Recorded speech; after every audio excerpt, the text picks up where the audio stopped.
Govind temple, Shri Shri Radha Govind temple ISKCON Mangaluru द्वारा संचालित भगवद गीता 18 દિવસમાં 18 અધ્યાય ના લેવલ 1 માં આપ સૌનું સ્વાગત છે. હરે કૃષ્ણ એવરીવન.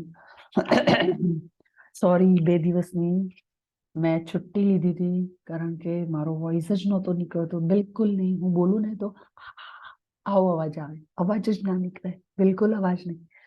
એટલે એના માટે સોરી, ડિલે થઈ ગયું, તમારા 2 દિવસના ક્લાસ મિસ થયા. તો આજે આપણે શરૂ કરીશું ત્યાંથી જ. કયો હતો આપણે અધ્યાય? અધ્યાય 10 આવ્યા હતા ને. નામ શું છે? અધ્યાય 10 નું નામ છે વિભૂતિ યોગ, હે ને? વિભૂતિ યોગ અથવા તો પરમેશ્વરનું ઐશ્વર્ય, રાઈટ? જો આ ફોટામાં તમને કાંઈ દેખાય છે સ્લાઇડમાં? હરે કૃષ્ણ. યસ શ્રુતિ માતાજી, તમારો હેન્ડ રેઝ છે, બોલો તમે. હરે કૃષ્ણ માતાજી. હરે કૃષ્ણ. આ ચિત્રમાં એવું દેખાય છે કે બધા દેવી દેવતાઓ છે એ કૃષ્ણ ભગવાનની આજુબાજુ હવામાં છે અને કૃષ્ણ ભગવાન એક સાપ છે એમની ઉપર છે. ઓકે, ખૂબ સરસ. યસ દેવાક્ષી માતાજી. માતાજી, આમાં એવું દેખાય છે કે મહાદેવજી છે, બ્રહ્માજી છે, પછી નારાયણ ભગવાન છે, પછી ઋષિજી છે, યસ, અર્જુન ભગવાન છે, વિષ્ણુ ભગવાન છે અને કૃષ્ણ ભગવાન, બધા દેવી દેવતા દેખાય છે. ઓકે, હરી બોલ. ખૂબ સરસ. તમને આમાં દેખાય છે ને વિષ્ણુ ભગવાન કે જે કૃષ્ણના જ અવતાર છે એ શેષ સૈયા પર, શેષ સૈયા મતલબ કે વાસુકી નામનો જે સ્નેક હોય છે એના પર સૂતેલા છે, રાઈટ? અને એની આજુબાજુ તમને બધા ભગવાનના જે કહેવાય ને કે એમના જ હાથ નીચે બધા જ દેવી દેવતાઓ છે. નારદજી છે, બ્રહ્માજી છે, શિવજી છે, પછી ઐરાવત છે, ઇન્દ્ર છે, ઘણા બધા દેવી દેવતાઓ તમને દેખાતા હશે અહીંયા, હે ને? તો આ બધા દેવી દેવતાઓ આ ભગવાન જે શ્રી કૃષ્ણ છે એમના હાથ નીચે છે એકચ્યુઅલી. તો કૃષ્ણ કઈ વસ્તુ, હા, હવે આપણે થોડું રિકેપ કરી લઈએ કે કૃષ્ણને આપણે કઈ કઈ વસ્તુ અર્પણ કરવાની હોય છે, કઈ વસ્તુ આપણે ભગવાન શ્રી કૃષ્ણને આપી શકીએ. ભગવાન ખુશી ખુશી એને ગ્રહણ કરે છે. યસ શ્રુતિ માતાજી. તુલસીના પાન, પછી ફૂલ, પછી તુલસીના પાન, ફૂલ, પછી પાણી, પછી બપોરનું ભોજન હોય કે રાતનું ભોજન હોય તે ભોજન વગેરે. ખૂબ સરસ. યસ દેવક્ષી માતાજી, બોલો તમે. હરે કૃષ્ણ માતાજી, જળ, ફૂલ, તુલસી અને પૂજન. યસ. પત્રમ પુષ્પમ ફલમ તોયમ, હે ના? પત્ર એટલે તુલસી પત્ર, પુષ્પ એટલે ફૂલ, પત્રમ પુષ્પમ ફલ, ફલ એટલે ફ્રૂટ, અને તોયમ એટલે પાણી, રાઈટ? તો 4 વસ્તુ અર્પણ કરી શકાય. જો આ સ્લાઇડમાં તમને દેખાય છે 1 by 1, પત્રમ પુષ્પમ ફલમ અને તોયમ, રાઈટ? આ 4 વસ્તુ છે ભગવાન શ્રી કૃષ્ણ છે એ સ્વીકારે છે, ગ્રહણ કરે છે. હવે શ્લોકમાં જોઈશું. નમે વિદુ સુરગણા પ્રભવમ ન મહર્ષય અહમાદિર્હિ દેવાનામ મહર્ષિના ચ સર્વશમ. એટલે કે અહમ આદિર્હિ દેવનામ. તો શું કે છે? હું છું દેવતાઓનો સ્ત્રોત. એટલે આપણે જે પહેલી સ્લાઇડમાં હમણાં જોયું હતું ને અહીંયા આ સ્લાઇડમાં પણ દેખાય છે કે બધા દેવતાઓ છે એ શેમાંથી ઉત્પન્ન થાય છે? તો એ ભગવાન શ્રી કૃષ્ણ કહે છે મારામાંથી ઉત્પન્ન થાય છે, હે ને? તો હું છું દેવતાઓનો સ્ત્રોત. સ્ત્રોત મતલબ મારામાંથી જ બધા દેવતાઓ ઉત્પન્ન થાય છે. મારી ઉત્પત્તિ કે ઐશ્વર્યને ન તો દેવગણ જાણે છે અને ન તો મહર્ષિઓ જાણે છે, કારણ કે હું જ સર્વથા દેવો તથા મહર્ષિઓનો સ્ત્રોત છું. આમાં ભગવાન એવું કહે છે કે મારામાંથી બધા દેવતા ઉત્પન્ન થાય છે, પણ આ બધા દેવતાઓ છે એને ખબર નથી કે એ ક્યાંથી ઉત્પન્ન થાય છે, અથવા તો એ મને પણ જાણતા નથી, એ દેવગણ પણ જાણતા નથી. પણ હા, અહીંયા તમને જે સ્લાઇડમાં દેખાય છે બધા દેવતાઓ છે કોનામાંથી ઉત્પન્ન થાય છે? તો ભગવાન શ્રી કૃષ્ણમાંથી. જેમ કે અહીંયા દેખાય છે ગણપતિજી છે, લક્ષ્મી માતા છે, સરસ્વતી માતા છે, પછી બ્રહ્માજી છે, શિવજી છે, વિષ્ણુજી છે, અને ભગવાન શ્રી કૃષ્ણનો જે છે અવતાર છે. તો બધા જ દેવતાઓ છે એ કોમાંથી શેમાંથી ઉત્પન્ન થાય છે? ભગવાન શ્રી કૃષ્ણમાંથી ઉત્પન્ન થાય છે. રાઈટ? હવે તમામ દેવતાઓ કૃષ્ણને આદર આપવા આવે છે. આ સ્લાઇડમાં કોનો ઇન્સિડન્સ છે? શું દેખાય છે આ પિક્ચરમાં? કોણ છે? કોને ખ્યાલ છે? એક મિનિટ. યસ, દેવાક્ષી માતાજી બોલો. આમાં એવું દેખાય છે કે યશોદામાં કૃષ્ણ ભગવાનના જે માતા બનવાના હતા એ પહેલા સોફાની પલંગ નીચે બેઠા છે અને બાજુમાં શિવજી, બ્રહ્માજી, નારાયણ ભગવાન, અર્જુન, પછી દેવી દેવતાઓ અને ઋષિજી, બ્રહ્માજી બધા એમને પ્રણામ કરે છે. ખૂબ સરસ. એટલે આમાં કોણ છે? દેવકી માતા છે, હે ને? કૃષ્ણ ભગવાનના માતા કોણ હતા? દેવકી માતા, જે ભગવાનના પરમ ભક્ત હતા. બરાબર?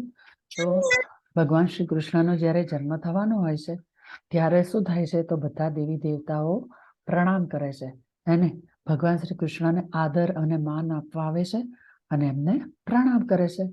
યસ. તો હવે આપણે જોઈએ તો આ સ્લાઇડમાં તમને જો પિક્ચર દેખાતું હશે કે આ કોણે બનાવ્યું છે, હે ને? પિક્ચરમાં તમને ફોટાસ દેખાય છે, રાઈટ? તો આ કોણે બનાવ્યું છે? આ માણસોએ બનાવ્યું છે. આ જે દેખાય છે કોમ્પ્યુટર છે, મોબાઈલ છે, પ્લેન છે. યસ, શ્રુતિ માતાજી બોલો. માતાજી, તમારો અવાજ નથી આવતો. હરે કૃષ્ણ. હવે આવે છે અવાજ?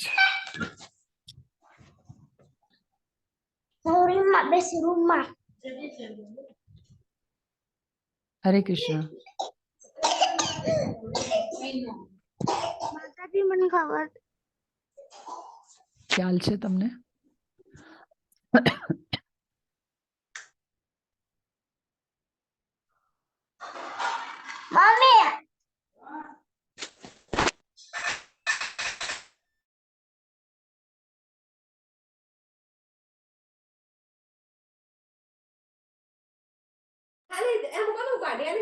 માતાજી, તમારું સ્પીકર મ્યુટ છે. હા, હરે કૃષ્ણ. હવે આવે છે અવાજ? હા માતાજી, હવે આવે છે. ઠીક છે. હા, તો ઓકે. તો આમાં જે સ્લાઇડ, તમને સ્લાઇડ દેખાય છે ને મારી? ના, નથી દેખાતી માતાજી. ઓકે ઓકે, ફરીથી શેર કરું. એક મિનિટ. ઓકે, હવે દેખાય છે?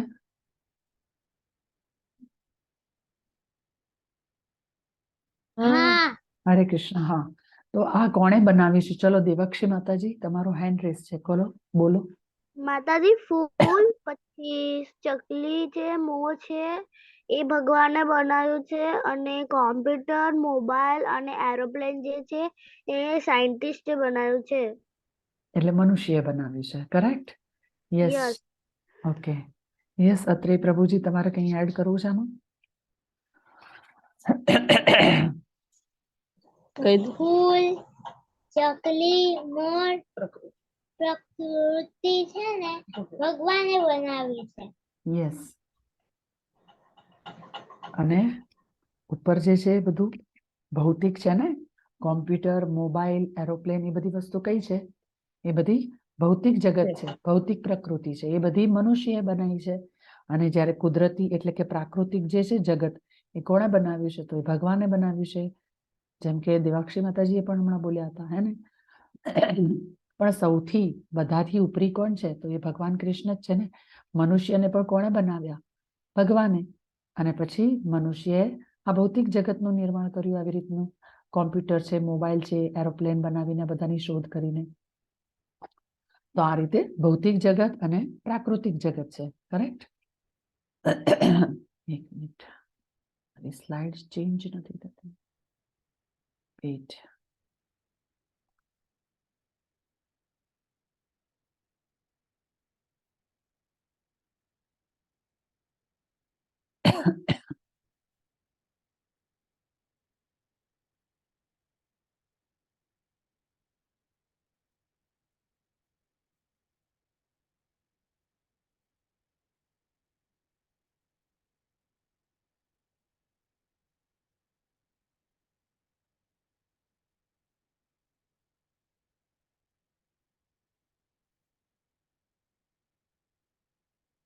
હરે કૃષ્ણ.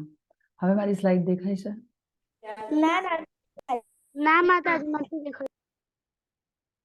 હવે ના નથી દેખાતી.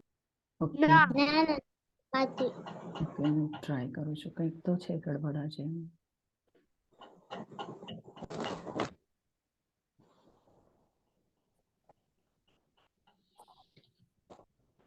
હવે દેખાય છે? હા માતાજી. અચ્છા. હા માતાજી. તો જેમ આપણે જોયું કે ભૌતિક જગત છે એ મનુષ્યએ બનાવ્યું હતું અને પ્રાકૃતિક જગત છે એ ભગવાને, બરાબર? તો મનુષ્યનું સર્જન કોણે કર્યું? તો તમને ખ્યાલ હશે, અને તમે આગળ ભણશો ત્યારે સાયન્સમાં તમારે ઓર ડિટેલમાં આવશે કે મનુષ્યનું સર્જન કેવી રીતે થાય છે. તો મનુષ્યનું સર્જન પણ કોણ કરે છે? તો એ ભગવાન દ્વારા જ પોસિબલ છે. ભગવાન વગર મનુષ્યનું સર્જન પણ થઈ શકે નહીં. ઓકે, તો જેવી રીતે નાનું બાળક હોય ને એ નાના ભ્રૂણમાં, મમ્મી માતા હોય ને માતાના ગર્ભમાં હોય છે નાનું બાળક. આ રીતે તમને જે આ સ્લાઇડમાં દેખાય છે એવી રીતે ધીમે ધીમે એનો ગ્રોથ થતો જાય છે અને મોટું થતું જાય છે. રાઈટ?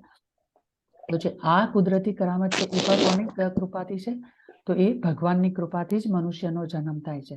ઓકે, પછી છે કે ભગવાન કૃષ્ણ બધાના સ્ત્રોત છે. જેમ આગળ આપણે શ્લોકમાં જોયું કે ભગવાન શ્રી કૃષ્ણ છે એ બધા જ દેવતાઓના સ્ત્રોત છે, કે મારામાંથી જ ઉત્પન્ન થાય છે. જેમ કે મહાવિષ્ણુ, પછી ગર્ભોદક્ષાય વિષ્ણુ, પછી દરેકના હૃદયમાં રહે છે શિરોદક્ષાય વિષ્ણુ, પછી નારદજી, બ્રહ્મા, પછી કુર્મા અવતાર, મત્સ્ય અવતાર, રામ બલરામ, પછી નરસિંહ અવતાર, પરશુરામ, પછી બુદ્ધ ભગવાન, હે ને?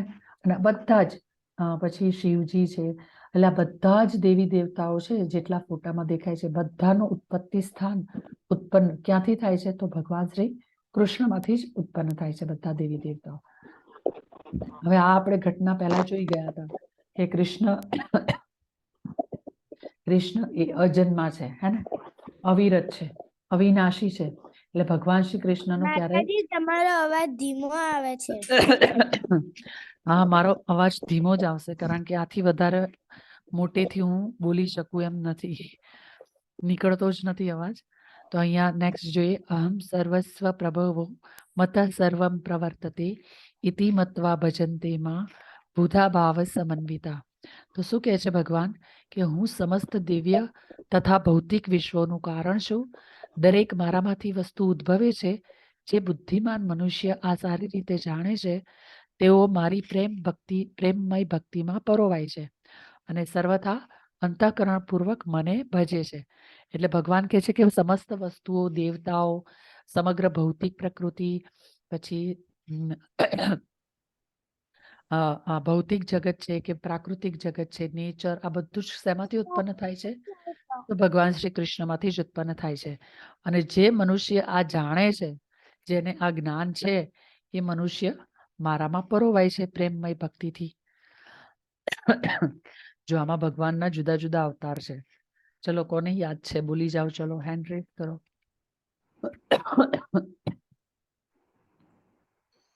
હરે કૃષ્ણ. કોઈને ખ્યાલ છે એમાં ભગવાનના જુદા જુદા અવતારો છે? ભગવાન પ્રગટ થયા હતા, પૃથ્વી પર જન્મ લીધો હતો. હરે કૃષ્ણ. કોઈને નથી ખ્યાલ? ઓકે, ચલો હું જ બોલી જાઉં છું. સૌથી પહેલા લેફ્ટ સાઈડમાં ઉપર કોણ દેખાય છે? નરસિંહ અવતાર, હે ને? નરસિંહ અવતાર, પછી વામન અવતાર, રાઈટ સાઈડ મિડલમાં વામન અવતાર, પછી પરશુરામ. સોરી, એક મિનિટ.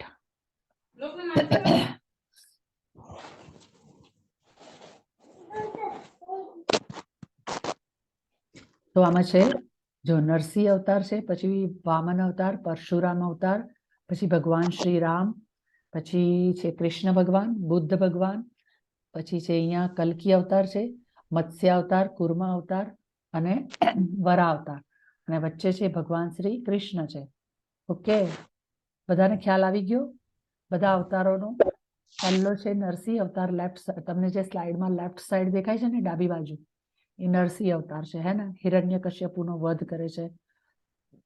પછી નીચે જાવ તો વરા અવતાર, પછી કુર્મા અવતાર, પછી મત્સ્ય અવતાર સૌથી નીચે લેફ્ટ સાઈડ, પછી કલ્કી અવતાર, પછી બુદ્ધ ભગવાન છે, બુદ્ધ અવતાર, પછી કૃષ્ણ ભગવાન, પછી ભગવાન શ્રી રામ, પછી પરશુરામ અને ઉપર વામન અવતાર. આ બધા છે ભગવાનના અવતારો છે. ઓકે, તો કોણ છે વાસ્તવિક બોસ? બોસ એટલે કે કોણ છે મેઇન માણસ, હે ને? તો અહીંયા તમને જો જુદા જુદા ફોટા બતાવ્યા છે સ્લાઇડમાં, તમને દેખાતા હશે. આ બધા જુદા જુદી સેલિબ્રિટી છે, જેમ કે અનિલ અંબાણી છે, પછી આ એક્ટ્રેસ છે માધુરી દીક્ષિત છે, આ બિઝનેસમેન છે, પછી એક બોડી બિલ્ડર છે, કોઈ સેલિબ્રિટી છે, હીરો હશે કોઈ, પછી છે સાયન્ટિસ્ટ છે આલ્બર્ટ આઇન્સ્ટાઈન. તો આ છે એ રિયલ બોસ છે કે પછી આ રાઈટ સાઈડમાં તમને જે દેખાય છે, કોણ છે real boss? Real right boss દેખાય છે તે કોણ છે પણ? કૃષ્ણ ભગવાન. યસ, કૃષ્ણ ભગવાન છે એ રિયલ બોસ છે, હે ને? ભગવાન શ્રી કૃષ્ણ છે, કારણ કે આ બધા જે સેલિબ્રિટી હોય છે એ તો થોડા ટાઈમ માટે ફેમસ થાય, હે ને? એ લોકો જ્યારે ટીવી પર આવે, ન્યૂઝમાં આવે, એ લોકોએ કંઈક રિસર્ચ કર્યું હોય સાયન્ટિસ્ટ, તો એનું નામ થાય, પછી થોડો ટાઈમ થાય પછી શું થાય, બધા એને ભૂલી જાય, હે ને? 1 year 2 year 3 year 4 year થઈ જાય, 5 years પછી બધા ભૂલાઈ જાય, કોઈને યાદ ના રહે. પણ ભગવાન શ્રી કૃષ્ણ છે એ રિયલ બોસ છે. કેમ?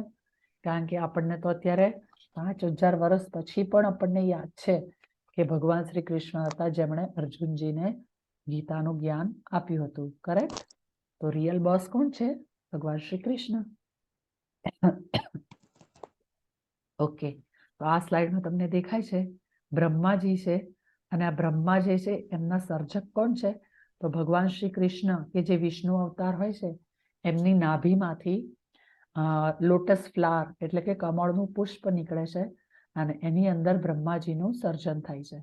એટલે બ્રહ્માજીની ઉત્પત્તિ અથવા તો ઉત્પન્ન થાય છે ભગવાન શ્રી કૃષ્ણમાંથી જ થાય છે. કરેક્ટ? મચ્ચિતા મદ્ભવા પ્રાણા બોધયંતા પરસ્પરમ કથયંતશ્ચ માનિત્યમ તુષ્યંતી ચ રમંતી ચ. એટલે કે મારા શુદ્ધ ભક્તોના વિચાર મારામાં નિમગ્ન હોય છે, તેમના જીવન પૂર્ણપણે મારી સેવામાં અર્પિત હોય છે, અને તેઓ પરસ્પર બોધ આપી તથા મારા વિશે વાતો કરી પરમ સંતોષ અને આનંદનો અનુભવ કરે છે. હરે કૃષ્ણ. કોનું માઇક કોનું મ્યુટ નથી? તો મ્યુટ કરી દો આરવી માતાજી. તો આમાં ભગવાન કહે છે કે મારા જે ભક્તો હોય છે, શુદ્ધ ભક્તો, શું કરે છે? તો તમને સ્લાઇડમાં દેખાય છે ને કોણ છે ચેર ઉપર બેઠા છે? કોણ છે? યસ દેવાક્ષી માતાજી. આપણા ઇસ્કોન ટેમ્પલના ગુરુજી છે. યસ, શ્રીલા પ્રભુપાદ, है ना? ઇસ્કોન ટેમ્પલના સંસ્થાપક આચાર્ય શ્રીલા પ્રભુપાદ છે. તો ભગવાન કહે છે કે મારા શુદ્ધ ભક્તો, શ્રીલા પ્રભુપાદ છે ભગવાનના શુદ્ધ ભક્ત હતા, અને એ બીજા બધા ભક્તો સાથે બેસી તો શેની ચર્ચા કરે? આજુબાજુની બિઝનેસની કે શેર બજારની કે કોઈ સેલિબ્રિટી કે પોલિટિક્સની વાતો કરે? નહીં ને. શેની વાતો કરે? બધા ભગવાન શ્રી કૃષ્ણની ચર્ચા કરે, વાતો કરે, પછી ગીતાનું અધ્યયન કરે, ભાગવતમનું અધ્યયન કરે, એની ચર્ચા કરે, કાયમ હંમેશા. અને ભગવાનની વાતો કરવામાં જ એ લોકો જો બધા કેવા ખુશ છે, આનંદમાં છે, હે ને, હેપી. એ લોકોને બીજી કોઈ વાતો ના ગમે. હવે આમાં આપણે જોઈશું તો આમાં કહેવાય ને કે બધા ભગવાનના ભક્તો બતાવ્યા છે. સૌથી પહેલું છે તો નાનું બાળક બતાવ્યું છે સ્લાઇડમાં, પણ બીજું જે છે એ માતાના ગર્ભમાં એક બાળક હોય છે, સુખદેવજી હોય છે, અને નારદજી હોય છે એ જ્યારે માતાના ગર્ભમાં જ હોય છે, જ્યારે ભક્ત, ત્યારે જ એમને શું કહેવાય, શિક્ષણ આપે છે. જેમ કે પ્રહલાદ મહારાજને, તો પ્રહલાદ મહારાજને ખબર છે ભગવાન નારદજીએ પહેલેથી જ એમની માતાના ગર્ભમાં હતા ને ત્યારથી જ મંત્ર શીખવાડી દીધો હતો, ઓમ નમો ભગવતે વાસુદેવાય. તો આવી રીતે નારદજી હોય છે એ બધાના ગુરુ હોય છે એકચ્યુઅલી. અને અહીંયા લાસ્ટ સ્લાઇડમાં તમને દેખાય છે કે પ્રહલાદ મહારાજ છે એ બીજા ઘણા બધા ભક્તો, નાના બાળ સખાઓ હોય એને ભગવાન વિશે ચર્ચા કરીને એમને ભક્તિ વિશે સમજાવે છે. તો જો પ્રહલાદ મહારાજની જ આ સ્ટોરી છે. તો આ સ્લાઇડમાં જો તમને કોઈને યાદ છે આ સ્ટોરી પ્રહલાદ મહારાજની, હોલિકા વાળી? ઓકે, યસ, દેવાક્ષી માતાજી બોલો. હરે કૃષ્ણ. દેવાક્ષી માતાજી. ઓકે, શ્રુતિ માતાજી. કોઈનો પણ હેન્ડ રેઝ નથી. ઓકે, ચલો હું કહી દઉં. તો પ્રહલાદ મહારાજ હોય છે ને, તો અહીંયા સ્લાઇડમાં તમને દેખાય છે લેફ્ટ સાઈડ ફર્સ્ટ પિક્ચર, કે જેમાં હિરણ્યકશ્યપુ એ એમના પિતા છે જે રાક્ષસ હોય છે અને દૈત્ય કુળમાં જન્મેલા હોય છે પ્રહલાદ મહારાજ. પ્રહલાદ મહારાજને ભગવાનની ભક્તિ પહેલેથી બાળપણથી જ બહુ ગમે છે. જ્યારે માતાના ગર્ભમાં હતા ત્યારે જ કીધું ને મેં કે નારદજીએ એમને મંત્ર શીખવાડી દીધો તો ઓમ નમો ભગવતે વાસુદેવાય. તો હંમેશા એમનું નામ લે. તો એમના પિતા છે ને હિરણ્યકશ્યપુ, જે ગુસ્સે થયેલા દેખાય છે ને રાક્ષસ, એ શું કે તારે મારું જ નામ લેવાનું, ભગવાનનું નામ નહીં લેવાનું, હું જ ભગવાન છું. તો પ્રહલાદ મહારાજ ના માને, એ તો ભગવાનનું જ નામ લે, ઓમ નમો ભગવતે વાસુદેવાય. તો પછી શું કરે છે, એ નથી માનતા તો એના પિતા છે ને એ એની બહેનને બોલાવે છે જેનું નામ છે હોલિકા. તો હોલિકા છે ને એ એકચ્યુઅલી અગ્નિ હોય છે. એને વરદાન હોય છે હોલિકાને, એની બહેનને, એટલે કે પ્રહલાદના ફઈને વરદાન મળ્યું હોય છે કે એ અગ્નિમાં બળી ના શકે, કહેવાય ને કે અગ્નિમાં ન બળી શકે. તો પછી હિરણ્યકશ્યપુ છે એ કહે છે હોલિકાને કે તું તે આ પ્રહલાદને ખોળામાં લઈ અને અગ્નિમાં બેસી જા, એટલે પ્રહલાદ મરી જશે, કારણ કે એ મારી કોઈ વાત નથી માનતો. તો હોલિકા બેસી જાય છે અગ્નિમાં. તો શું થાય છે, પ્રહલાદ મહારાજ તો છે ને બિલકુલ ડરતા નથી, સાવ નાના બાળક હોય છે, એ તો ભગવાનની ભક્તિ જ કર્યા કરે, કન્ટિન્યુ ચાલુ, ઓમ નમો ભગવતે વાસુદેવાય તેવું બોલ્યા કરે છે ને. તો હોલિકા જે એની ફઈ હોય છે ને, જે બેઠી હોય છે ખોળામાં લઈને, એ હોલિકા છે એ અગ્નિમાં બળી જાય છે, પણ પ્રહલાદ મહારાજ બચી જાય છે. તો ફરી પાછા હિરણ્યકશ્યપુ ગુસ્સે થઈ જાય છે કે આ તો કેમ બચી ગયો, આને કેવી રીતે મારું, આ ભગવાનનું નામ બંધ જ નથી કરતો. તો તમને આ પિક્ચરમાં દેખાય છે બહુ બધા મોટા મોટા સ્નેક જો એની આજુબાજુ છોડ્યા છે, હે ને, જ્યાં સર્પોનું ઘર હોય ને એમાં પ્રહલાદ મહારાજને મૂકી દેશે. તો પ્રહલાદ મહારાજ ત્યાં પણ બે હાથ જોડીને શું કરે, ભગવાનની ભક્તિ કરે છે, બિલકુલ ડરતા નથી કે આ સાપ મને મારી નાખશે, ડંસશે, હું મરી જઈશ, એ વિચાર જ નથી કરતા, ફક્ત ભગવાન વિશે જ વિચારે છે. તો ભગવાન એને બચાવી લે છે, કોઈ સાપ એને ડસતો નથી.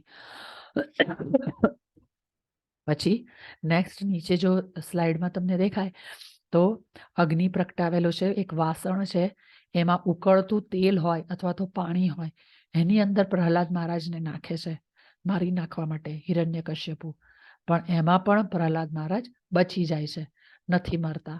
પછી ઊંચા પર્વતની ટેકરી હોય ને ત્યાં લઈ જાય પ્રહલાદ મહારાજને, ત્યાં ઉપરથી નીચે ધક્કો મારી દે, તો એ ઉપરથી પડે પણ તો એમની ભક્તિ ચાલુ જ હોય, ઓમ નમો ભગવતે વાસુદેવાય બોલ્યા જ કરે. તો શું થાય, તો એવું કરે ને અને એને બીક ના રાખે ને, તો નીચે જો ભગવાન ઊભા છે એને કેચ કરવા, એટલે ભગવાન આ રીતે પ્રહલાદ મહારાજને દર વખતે બચાવી લે છે.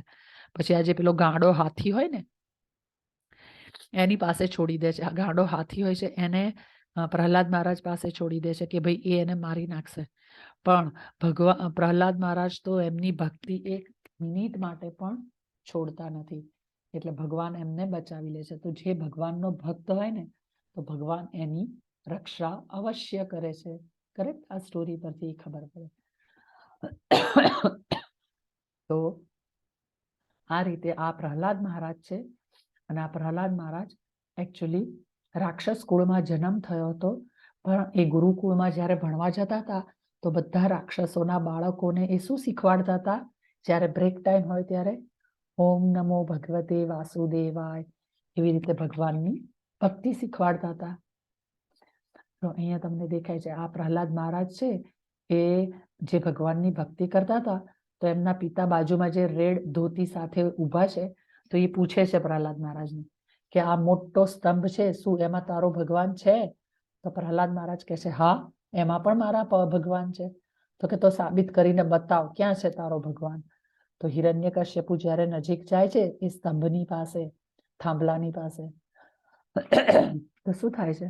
એ થાંભલો તૂટી જાય છે અને એમાંથી નરસિંહ ભગવાન ઉત્પન્ન થાય છે અને અવતરે છે. અને આ નરસિંહ ભગવાન હોય છે એ પછી પ્રહલાદ મહારાજના પિતા હોય છે હિરણ્યકશ્યપુ, જે રાક્ષસ જે હંમેશા એમને મારવાની કોશિશ કરતા હતા, એમનો વધ કરે છે. તો ખૂબ જ નાની ઉંમરે ભક્ત પ્રહલાદની રાજા તરીકે નિમણૂક થઈ હતી. એટલે પ્રહલાદ મહારાજ જે છે એમને ખૂબ નાની ઉંમર, કારણ કે એમણે નાનપણથી બાળપણથી જ ભક્તિ શરૂ કરી હતી. તો એ રીતે પછી ભગવાન પ્રસન્ન થઈ અને હિરણ્યકશ્યપુ મૃત્યુ પામે છે અને પછી પ્રહલાદ મહારાજને એમને રાજા બનાવી દે છે. ખૂબ નાની ઉંમરે એમને રાજા બનવા મળ્યા હતા. તો આ રીતે તો આપણે શું કરવું જોઈએ? ભગવાનની ભક્તિ, તો એનો મંત્ર છે હરે કૃષ્ણ કૃષ્ણ કૃષ્ણ હરે હરે, હરે રામ રામ રામ હરે હરે. આ રીતે બધા જો બાળ ભક્તો છે ને, આમાં એવું દેખાય છે કોઈ બુઢો છે કે કોઈ મોટી ઉંમરનો છે તો જ ભક્તિ કરી શકાય? ના, એવું નથી. દરેકે દરેક ઉંમરના લોકો છે એ ભક્તિ કરી શકે. અને આ બાળકો છે એ બધા તમારા જેટલા જ છે બધા, અને તમારા જેવા જ છે નાના નાના. નાનપણથી જ ભગવાનની ભક્તિ શરૂ કરી દીધી છે, હે ને? અને આવી રીતે જય જયકાર કરી અને હરે કૃષ્ણ મહામંત્રનું કીર્તન કરે છે મંજીરા લઈને, રાઈટ? તેષામ સતત યુક્તાનામ ભજતામ પ્રીતિપૂર્વકમ દદામી બુદ્ધિ યોગમ તમ યેન મામુપયાન્તિ તે. એટલે કે જે મનુષ્યો મારી પ્રેમપૂર્વક સેવા કરવામાં સતત સમર્પિત રહે છે તેમને હું એવું જ્ઞાન આપું છું કે જેનાથી તેઓ મને પ્રાપ્ત કરી શકે.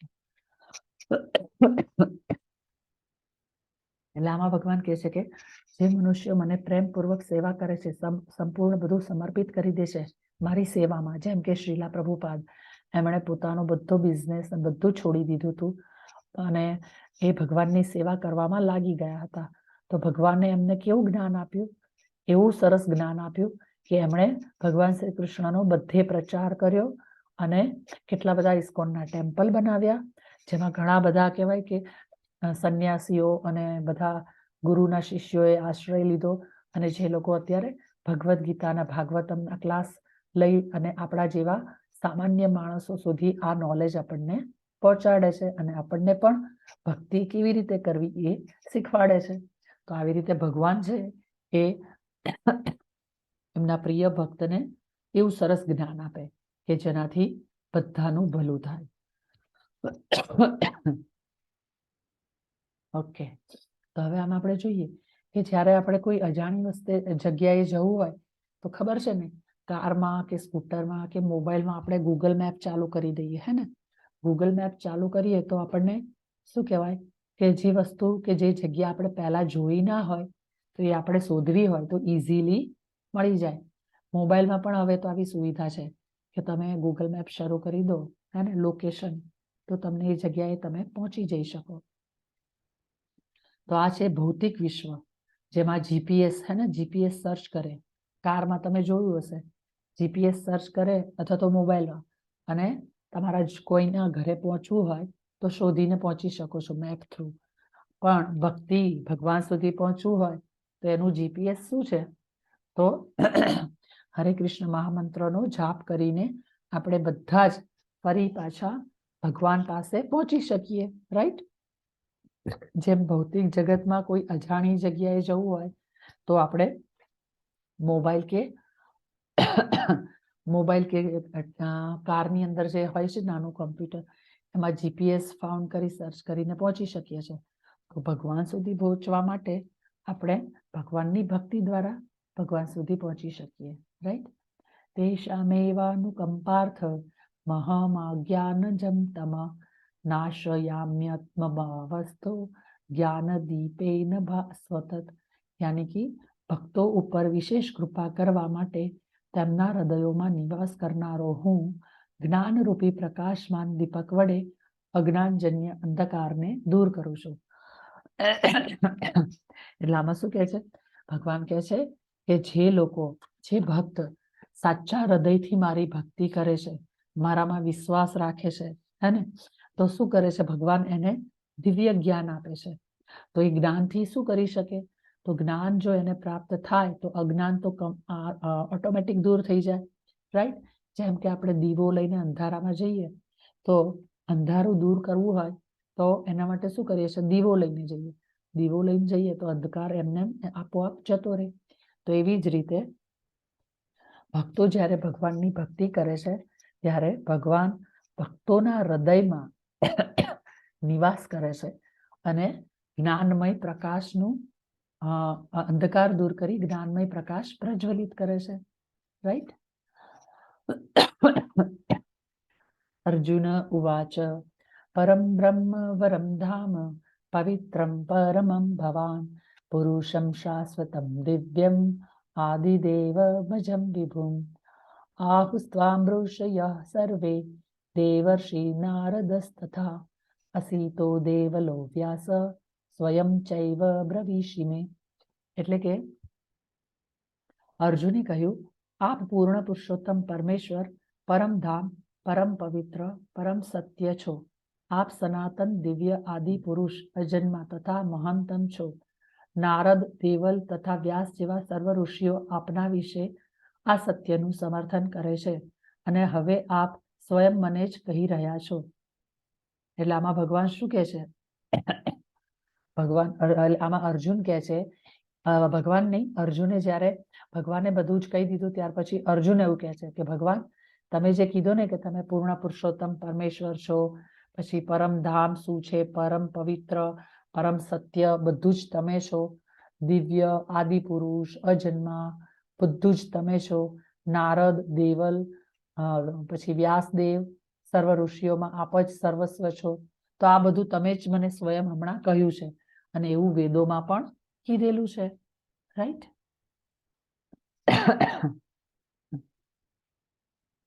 ઓકે, હવે શોર્ટ રિકેપ છે. ચલો, ભગવાન કોણ છે? હેન્ડ રેઝ કરો.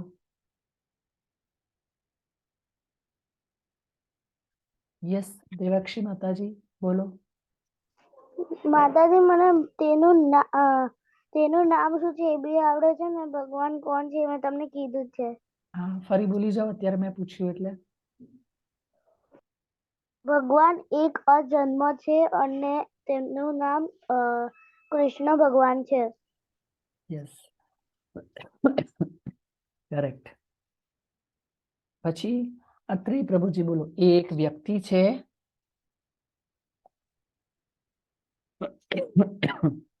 હરે કૃષ્ણ. અત્રેય પ્રભુજી.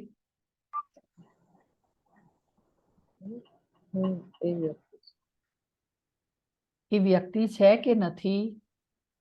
કેને? હા, એ વ્યક્તિ છે. ચાલુ કર. હા, એ વ્યક્તિ છે. ઓકે, તો તેનું રૂપ કેવું છે? ભગવાનનું રૂપ કેવું છે? વ્યક્તિ છે તો કેવા દેખાય છે? શ્યામ સુંદર મુરલી મનોહર. યસ, હરી બોલ. શ્યામ સુંદર મુરલી મનોહર સ્વરૂપ એમનું ફોર્મ છે, એટલે કે સ્વરૂપ છે. અને બોલ. આપણે તેમના ઉપર શું ધ્યાન આપવું જોઈએ? આપણે તેમના પર શું ધ્યાન આપવું જોઈએ? હા, દેવાક્ષી માતાજી બોલો. માતાજી, અમને શું કહેવાય ઓલું મને યાદ હતું પણ હું ભૂલી ગઈ. ભૂલી ગયા? ઓકે, કઈ વાંધો નહીં. આપણે ધ્યાન આપવું જોઈએ કે ભગવાન શ્રી કૃષ્ણ છે, એક વ્યક્તિ છે, શાશ્વત છે, અને એ દ્વિભુજધારી, હે ને, જેમના બે ટુ હેન્ડેડ સ્વરૂપ, દ્વિભુજધારી શ્યામ સુંદર મુરલી મનોહર સ્વરૂપ છે. અને આપણું એ જ સ્વરૂપનું આપણે ધ્યાન ધરવું જોઈએ, હે ને. નહીં કે બ્રહ્મ કે પરમાત્મા. બ્રહ્મ એટલે કે જ્યોતિ કે પ્રકાશ, એના પર ધ્યાન નથી આપવાનું. ના પરમાત્મા ચતુર્ભુજ, એના પર પણ ધ્યાન નથી આપવાનું, એ આપણા હૃદયમાં છે. તો કોના પર ધ્યાન આપવાનું છે? શ્યામ સુંદર મુરલી મનોહર દ્વિભુજ સ્વરૂપ જે છે ભગવાનનું, એવા સુંદર સ્વરૂપ ઉપર આપણે ધ્યાન કરવાનું છે. અને કેટલું ઈઝી છે ને. ઉલટાનું પ્રકાશ ઉપર ધ્યાન આપવાનું હોય તો પ્રકાશ આપણને દેખાય ના દેખાય, પ્રકાશની તો કોઈ સેવા પણ ના કરવાની હોય, પ્રકાશને કોઈ ભોગ ના ધરાવવાનો હોય, કોઈ કર્મ જ નથી પર પ્રકાશ માટે કે પરમાત્મા માટે. પણ ભગવાનનું જે વ્યક્તિ સ્વરૂપ છે તો એના માટે તો આપણે ઘણું બધું કર્મ કરી શકીએ. રોજ ભોગ ધરાવીએ, આરતી કરીએ, પછી એમને નવા વસ્ત્રો પહેરાવીએ, શ્રૃંગાર કરીએ. તો ભગવાનનું કેટલું બધું કાર્ય છે જેમાં આપણે ભક્તિમય કાર્યમાં જોડાઈ શકીએ. પંચતત્વ જે મંત્રના જાપ છે એનું શું મહત્વ છે? તો એ એટલા માટે આપણે પંચતત્વનો મંત્ર બોલીએ છીએ દરેક માળા પહેલા, કે આપણાથી કોઈ ગલતી કે મિસ્ટેક ના થઈ જાય. મંત્ર જ્યારે આપણે બોલીએ ને કે હરે કૃષ્ણ કૃષ્ણ કૃષ્ણ હરે હરે, હરે રામ રામ રામ હરે હરે. તો આવું જ્યારે આપણે 16 માળા કે 16 વખત બોલીએ તો એ માળા કરતી વખતે આપણાથી કોઈ ધારો કે ભૂલ થઈ ગઈ હોય તો એની પહેલા જ પંચતત્વ મંત્ર બોલી અને બોલીએ છીએ, એનો મતલબ કે આપણે ભગવાન પાસે માફી માંગી લઈએ છીએ કે ભગવાન મારાથી કોઈ પણ ભૂલ થઈ જાય તો મને માફ કરી દેજો. અને પછી આપણે મંત્ર બોલવાનું શરૂ કરીએ છીએ. અને એટલા માટે જ આપણે પંચતત્વનો મંત્ર બોલીએ છીએ. કરેક્ટ? એમાં આપણે બોલીએ છીએ જય શ્રી કૃષ્ણ ચૈતન્ય, એટલે વચ્ચે જે છે કૃષ્ણ ભગવાન છે જે ચૈતન્ય સ્વરૂપે છે. પ્રભુ નિત્યાનંદ, બાજુમાં છે નિત્યાનંદ જે બલરામ સ્વરૂપે છે, બ્લુ જે ધોતી છે. પછી શ્રી અદ્વૈત એટલે જે છે એ મહાવિષ્ણુ અને શિવ સ્વરૂપનું જે કમ્બાઇન સ્વરૂપ છે એને શ્રી અદ્વૈત કહે છે. અને ગદાધર, ગદાધર મતલબ રાધા રાણીનું સ્વરૂપ છે જે રેડ કલરની ધોતીમાં ચૈતન્ય પ્રભુની બાજુમાં છે. અને શ્રીવાસ આદિ, ગદાધર પછી શ્રીવાસ આદિ એટલે નારદજીનું સ્વરૂપ છે. તો આ રીતે ભગવાન શ્રી કૃષ્ણ છે અથવા તો ચૈતન્ય મહાપ્રભુ છે એ પોતાના ભક્તો સાથે, ભક્તના રસાલા સાથે જ હંમેશા પૃથ્વી પર અવતરે છે. તો આ રીતે આપણે હરે કૃષ્ણ મહામંત્રનો જાપ કેવી રીતે કરવો જોઈએ તો મેં તમને ઓલરેડી પહેલા બતાવી દીધું હતું ને. ચલો આપણે બધા સાથે એક સાથે બોલીએ. બધા અનમ્યુટ કરી દો માઇક. ચલો, કેવી રીતે બોલવાનો મંત્ર? હવે બધાનો અવાજ આવવો જોઈએ. ઓકે, બધા અનમ્યુટ કરી દો. ચલો બધા સાથે કરીએ. હરે કૃષ્ણ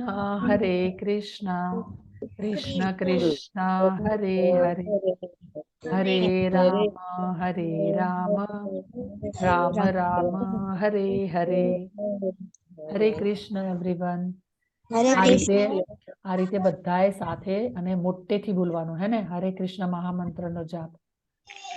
અને જ્યારે પણ હું કહું ને કે અનમ્યુટ કરીને બોલો, બધાએ સાથેથી એકદમ જોશથી, આવું ધીમે ધીમે નહીં. મારો તો અવાજ બેસી ગયો છે એટલે હું ધીમેથી બોલું છું, હે ને? પણ તમારા બધાનો તો અવાજ નથી બેઠેલો ને, તમને કોઈને કફ કોલ્ડ નથી ને, તો પછી તો તમારો અવાજ મોટેથી આવવો જોઈએ. કરેક્ટ? તો આ રીતે આજનો આપણો અધ્યાય ફિનિશ થાય છે. વાંછા કલ્પતરુભ્યશ્ચ કૃપા સિંધુભ્ય એવ ચ પતિતાનાં પાવનેભ્યો વૈષ્ણવેભ્યો નમો નમઃ. અનંત કોટી વૈષ્ણવ વૃંદ કી જય. શ્રીલા પ્રભુપાદ કી જય. સદગુરુદેવ કી જય. જય શ્રી કૃષ્ણ ચૈતન્ય પ્રભુ નિત્યાનંદ શ્રી અદ્વૈત ગદાધર શ્રીવાસ આદિ ગૌર ભક્ત વૃંદ. હરે કૃષ્ણ કૃષ્ણ કૃષ્ણ હરે હરે, હરે રામ રામ રામ હરે હરે. હરે કૃષ્ણ એવરીવન.